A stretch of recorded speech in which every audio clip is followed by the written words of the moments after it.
we are going to be having mokimo, very creamy coleslaw salad. Stick around to find out what is in it. And we will also be having chicken that's been marinated, steamed, and then crisped up in the air fryer. So let me introduce you to our ingredients of the day, and from there we will go straight into cooking. And as you're cooking, please consider subscribing and hitting the notification bell so that you do not miss out on any other goodies that I share with you. Starting with our mokimo, we have 2 cups of green maize or fresh maize. We also have 1 cup of minji or green garden peas. I have spinach. I did not get pumpkin leaves. They are the most preferred to be used for this recipe. And I have about 15 potatoes that are medium sized. To make our life easier, we are going to throw all these into the electric pressure cooker so that we can cook bila stress. Notice that I've added the peas, the maize, and the potatoes together. The reason I'm doing this is the potatoes are not chopped, so they're going to hold on to their shape better and they won't mash up too much. They will cook at the same time with the maize because it's very soft. And I also do not mix in the spinach or whichever green leafy ones I'm going to be using. They are on top, they will steam, and I will blend them later once I open the pressure cooker. So I'll cook the contents in the pressure cooker for 10 minutes, manually release the pressure, and then I'll show you what next. So the pressure cooker already went off. It's been 4 minutes. Now I'm just going to release the pressure. Okay, then open. I let the spinach cool down a bit before throwing them into the blender. And in the meantime, as the spinach is cooling down, I'll start mashing the mokimo that is inside here, and I'll also taste for seasoning. So what I've done is I've taken the inner pot out of the electric pressure cooker for easier mashing, and I've also gotten some of the water that was used for boiling the food. I will use it to loosen the mokimo if I find that it's too thick. And to mash, I'm going to use margarine. I love mine having margarine, so you can use butter. I'll use margarine. So mash it to your desired consistency. This is the consistency that I prefer. So once the leaves have cooled down sufficiently, blend them until smooth, and then come and add the blended mixture into your mokimo. And go ahead and mix it in until it's well distributed, the green color. It's always advisable to blend your greens. In this way, the color is evenly distributed. So now I'm going to return this mokimo back into the pressure cooker. The advantage is it will keep warm for as long as I want it to without burning as I work on the chicken in the background. Yeah, so now the pressure cooker can keep food warm for up to 24 hours, but we're not interested in that. It's just until the chicken is done and then we are ready to serve. This is the chicken that I marinated yesterday, and let me just show you how easy it was. So in my bowl, I had 2 tablespoons of finely minced ginger and garlic. To that, I added a tablespoon of dry thyme. I also added freshly cracked black pepper to my taste, and I added 2 tablespoons of curry powder and salt to taste, along with just a little bit of oil that would make the marinade or the dry rub to stick to the chicken and also move much easier on the chicken.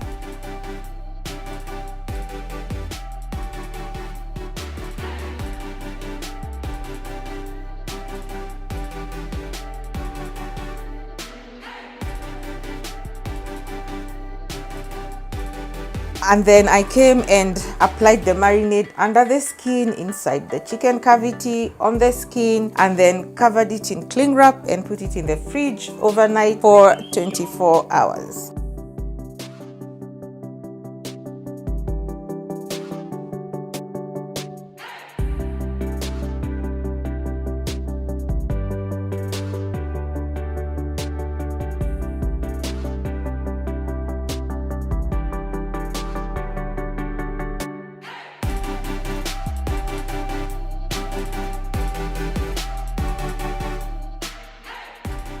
We're going to be making it in the Ninja Foodie. The Ninja Foodie doubles up as a pressure cooker and as an air fryer at the same time.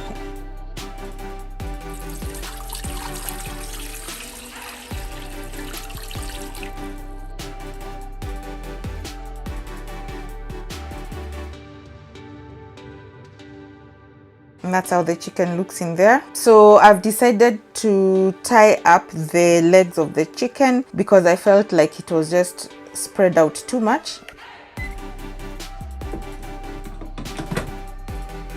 And so in the spirit of making our life much easier, I'm going to steam the chicken for 25 minutes and then finish it off in the air fryer.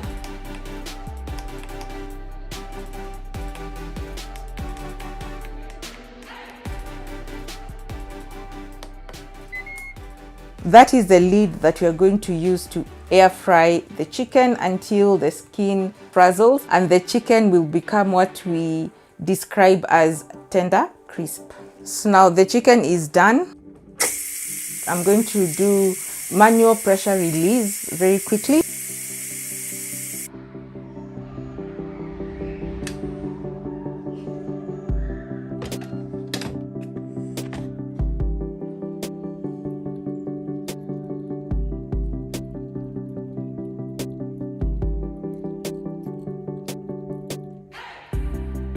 Okay, so I've already drained the drippings from the chicken, all that liquid that was at the bottom full of flavor, and returned the chicken back to the pressure cooker.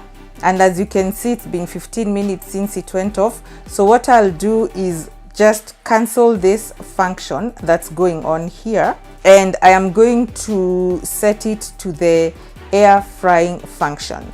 So it's telling me to shut the lid. That's the lid it's talking of.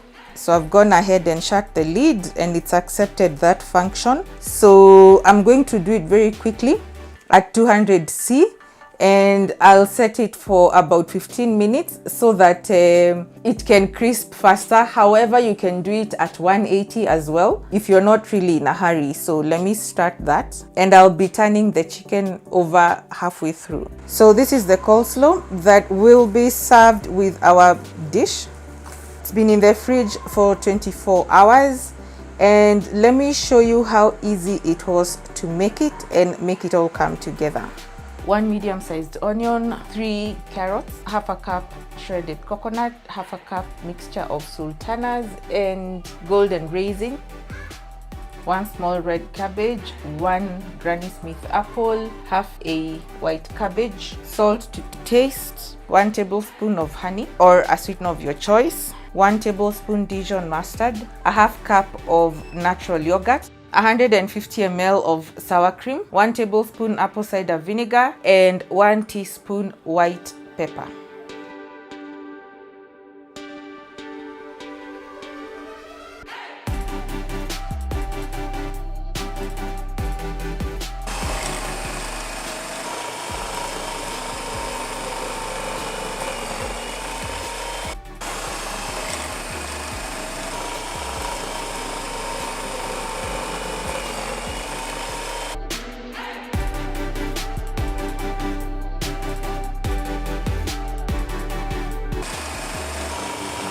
So to make the dressing, add the sour cream followed by the natural yogurt, and then the tablespoon of Dijon mustard followed by a tablespoon of apple cider vinegar. You could also use freshly squeezed lemon juice if that's what you have, and the white pepper, salt to taste. At this point, I went ahead, mixed everything up until everything was well incorporated, separated just a bit for someone who does not eat honey. That one was seasoned using just regular white granulated sugar, and then the rest was sweetened using honey. Let's get on with the mixing. I started by adding the desiccated coconut and the golden raisins and sultanas into the coleslaw mixture. Mix it up until well incorporated. And keeping up with our guest who does not eat honey, I set aside her coleslaw before mixing everything up. So yeah, she's well taken care of. Pour in your dressing bit by bit until it's to the consistency that you want.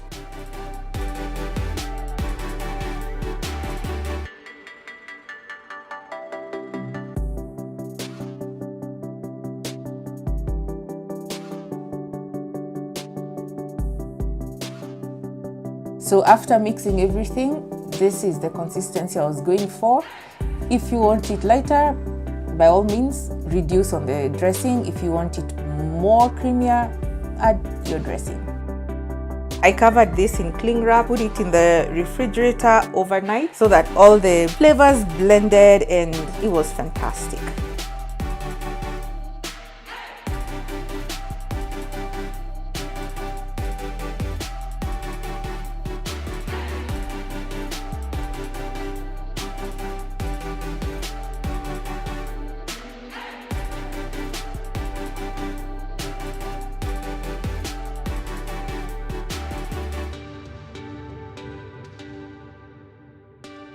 So this is our final meal. Perfectly frazzled chicken. The skin is quite crisp. The mukimo just extra creamy, and the coleslaw to die for.